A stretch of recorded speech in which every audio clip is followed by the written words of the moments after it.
Ce hadith est l'une des preuves les plus flagrantes qu'il est permis de se réjouir de la naissance du prophète Muhammad et de se réunir pour cela.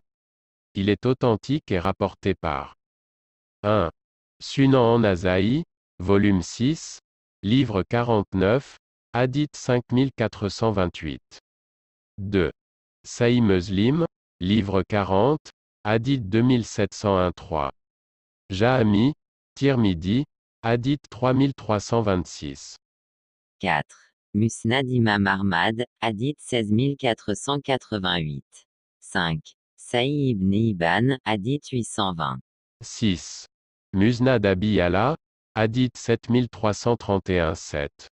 Musanaf ibn Abi Shayba, hadith 28894. 8. Tabarani, Mujam al-Kaber, hadith 16079-9.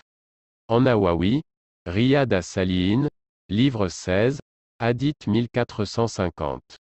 Il a été rapporté de Abu Saïd al-Khudri qu'il a dit.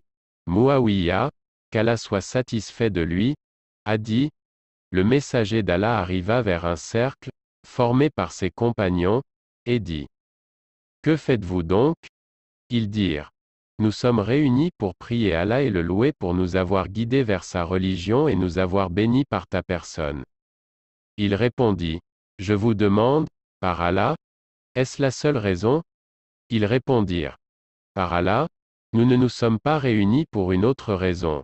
Il dit alors. Je ne vous demande pas de prêter serment par soupçon, mais plutôt parce que Djibril est venu à moi et m'a dit que Allah, le puissant et sublime, vous vante auprès des anges. An-Nasa'i chapitre 37 Sahih. Assalamu alaykoum, une fois de plus, le mois de Rabi al-Awwal a vu le lancement de campagnes ayant pour but de convaincre les gens qui fréquentent les réunions connues sous le nom de Mawlud, de ne pas s'y rendre.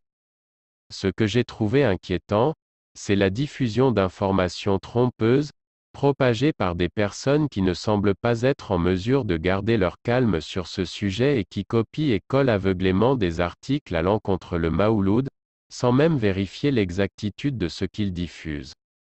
Le hadith posté ci-dessus, tiré des Sunan an-Nasa'i, est l'une des plus évidentes preuves de la validité du Mawlud.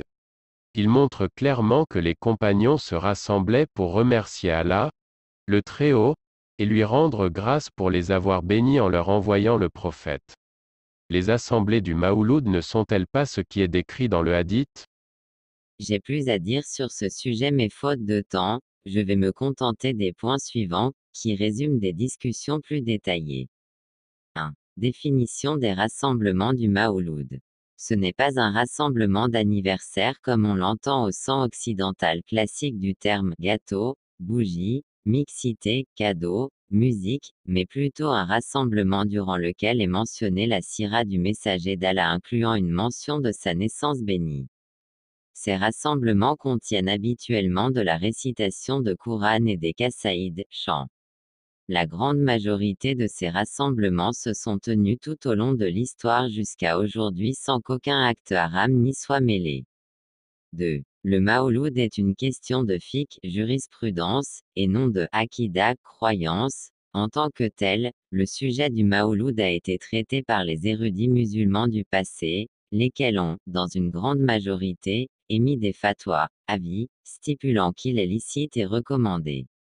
Parmi ces géants de l'érudition islamique, on trouve Al-Hafiz ibn Hajar, l'imam as-Suyuti, Ibn Abidin et de nombreux autres, dont Shah Abd al-Aziz al-Dilawi.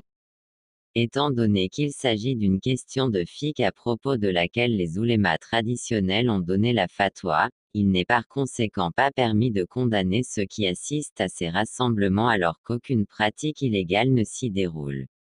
J'ai été très étonné de lire sur un site en langue arabe un auteur revendiquer audacieusement que la licéité du Mawlud n'était qu'une position minoritaire au sein de l'érudition musulmane et que la majorité le jugeait comme interdit. Point d'exclamation, point d'interrogation. L'auteur serait-il passé accidentellement à côté des innombrables avis qui autorisent et recommandent le Mawlud à travers les siècles?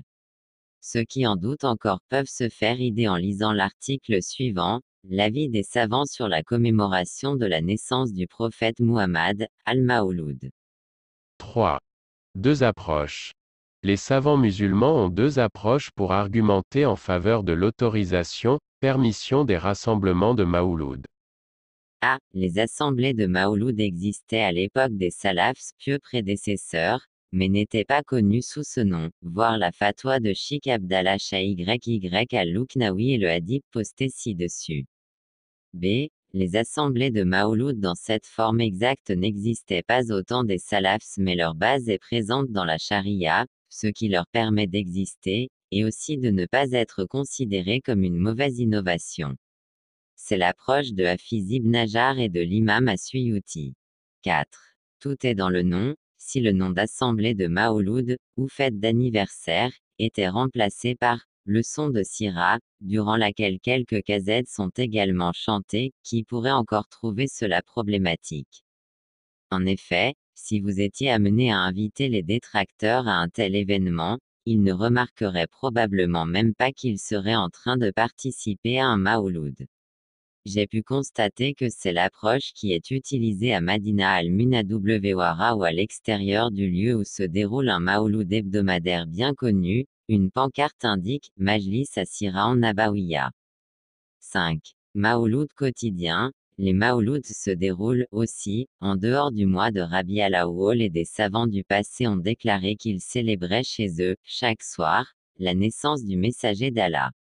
Comme d'autres cours, les rassemblements de Mawlud se déroulent à peu près une fois par semaine, en raison de la disponibilité des gens et de l'incapacité à y assister tous les jours. Ainsi, soutenir qu'il ne se déroule que dans Rabi al-Awwal n'est pas correct et trompeur. 6. L'ignorance. Couper et coller de longs articles sur la bid'a et répéter en boucle l'argument vicié. Est-ce que le prophète a participé à des assemblées de Mawlud? Trahit une grande ignorance de ce qu'est la sunna. À ces gens, nous posons la question suivante, considérez-vous les mots et l'approbation implicite du prophète comme constitutifs de la sunna? Si oui, pourquoi avez-vous uniquement mentionné des actions? Si vous êtes d'accord avec nous sur le fait que les paroles prophétiques et l'approbation tacite font partie de la sunna, alors comment pouvez-vous prétendre qu'organiser des rassemblements durant lesquels sont lus la sira et des qasaïd peuvent ne pas être approuvés par la sunna? Remarque, l'analyse du hadith posté ci-dessus, 1, a été effectuée avec pertinence par Cheikh Abdullah al-Husseini al-Hashimi de la Mecque, dans son travail sur le Mawlud, qu'Allah, le Très-Haut, le récompense abondamment. Ô Allah, envoie tes bénédictions et ta paix sur la lumière qui se manifeste dans ce mois. Wa salam.